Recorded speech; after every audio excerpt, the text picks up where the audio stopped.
আসসালামু আলাইকুম এভরিওয়ান, আশা করি সকলে ভালো আছেন। বাংলাদেশ ব্যাংকে চাকরির একটি বিশাল নোটিশ প্রকাশিত হয়েছে। এই সংক্রান্ত সকল বিষয় আপনাদের সাথে বিস্তারিত আলোচনা করব। কোন পদে কতজন নিয়োগ দেওয়া হবে, শিক্ষাগত যোগ্যতা কী কী লাগবে, কীভাবে আবেদন করবেন, সমস্ত বিষয় A to Z বিস্তারিত আপনাদের সাথে আলোচনা করব।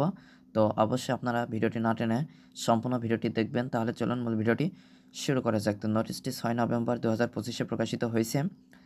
ব্যাংকার সিলেকশন কমিটির তত্ত্বাবধানে 7টি ব্যাংকে সম্মিলিতভাবে প্রতিযোগিতামূলক পরীক্ষার মাধ্যমে নিম্নবর্ণিত শূন্যপদসমূহ পূরণের লক্ষ্যে প্রকৃত বাংলাদেশি নাগরিকদের নিকট হতে অনলাইনে দরখাস্ত আহ্বান করা যাচ্ছে।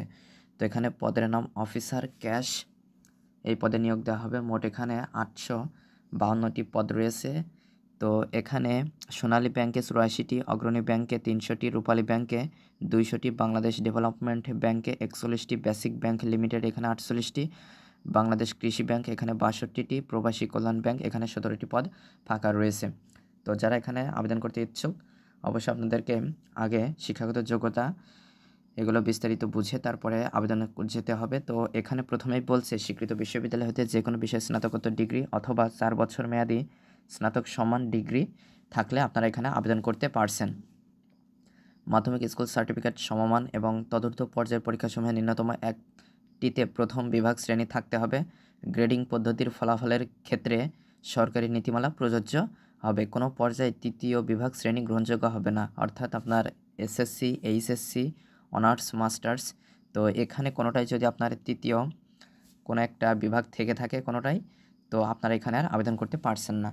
গ্রেডিং পদ্ধতিতে প্রকাশিত ফলাফলের ক্ষেত্রে শিক্ষা মন্ত্রণালয়ের 2/6/2009 ও 2/9/2010 তারিখে প্রজ্ঞাপন নং অনুযায়ী বর্তমান প্রচলিত জিপিএ বা ক্ষেত্রমত সিজিপিএ এর বিপরীতে পূর্বের প্রথম ও তৃতীয় বিভাগ শ্রেণী নিম্নরূপে নির্ধারিত হবে। তো আপনার এখানে জিপিএ 3 বা তদূর্ধ্ব সেটা হচ্ছে প্রথম বিভাগ হিসেবে হবে এটা, এবং জিপিএ 2 থেকে 3 এর কম এর ভেতরে সেটা দ্বিতীয় বিভাগ হবে। তো 4 পয়েন্টের স্কেলে আপনার হচ্ছে গিয়ে 3 পয়েন্ট বা তদূর্ধ্ব সেটা হচ্ছে গিয়ে প্রথম বিভাগ বা শ্রেণী, এবং 2.25 থেকে 3 পয়েন্টের কম সেটা হচ্ছে গিয়ে দ্বিতীয় বিভাগ বা শ্রেণী হবে। 5 পয়েন্টের স্কেলে 3.75 বা তদূর্ধ্ব সেটা হচ্ছে গিয়ে প্রথম বিভাগ বা শ্রেণী হবে, এবং 2.813 বা তদূর্ধ্ব কিন্তু 3.75-এর কম সেটা দ্বিতীয় বিভাগ হিসেবে গণ্য হবে।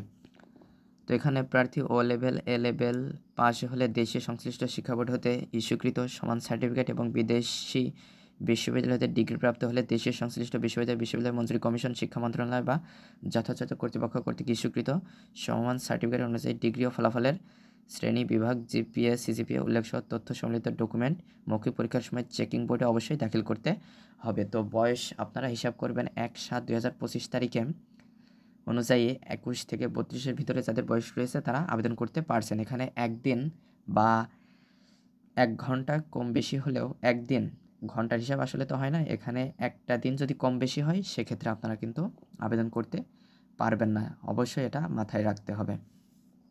আবেদনপত্র দাখিলের শেষ তারিখ এবং সময় 7/12/2025 রাত 11:59। এটা হচ্ছে গিয়ে শেষ তারিখ এবং সময়।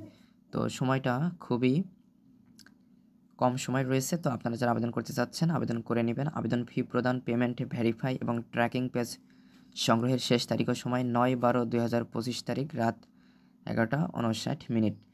আবেদন ফি 200 টাকা। ফি প্রদান সংক্রান্ত বিস্তারিত তথ্যের জন্য আপনারা 10 নম্বর কলামে এখানে দেওয়া রয়েছে, এগুলো দেখে নিতে পারেন। তো এখানে 200 টাকা হচ্ছে গিয়ে ফি বাবদ, এবং 50 টাকা আবেদন ফি, মোট 250 টাকা প্রয়োজন পড়ছে।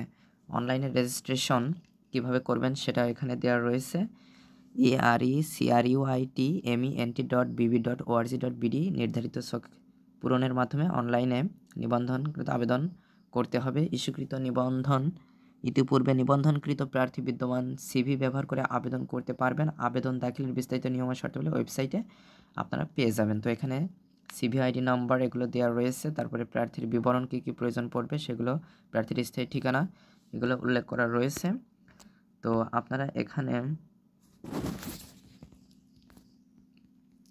ছবি সাইজ কী হবে, ছবির পিক্সেল কত হবে সেগুলো এখানে উল্লেখ করা রয়েছে। ছবি অবশ্যই আপনাদের নতুন সাম্প্রতিক তোলা একটা ছবি যেখানে 600x600 পিক্সেল হবে এবং এটার সাইজ অবশ্যই 100 কিলোবাইট বা তার কম হতে হবে, বেশি হলে কিন্তু আপনারা এটা আপলোড করতে পারবেন না। স্বাক্ষরের আপনার সাইজ হবে 380 পিক্সেল এবং ফাইল সাইজ হবে 60 কিলোবাইটের বেশি হবে না, এরকম একটা স্বাক্ষরের প্রয়োজন পড়বে।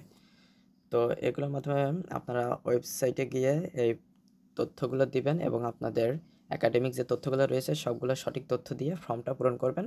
তারপরে আপনাদেরকে SMS করার মাধ্যমে টাকাটা জমা দিতে হবে। তো এখানে যে বিষয়গুলো ছিল আমি আলোচনা করেছি, আপনারা আশা করি মূল বিষয়টা বুঝতে পেরেছেন। তো আজকের ভিডিওটি এ পর্যন্তই।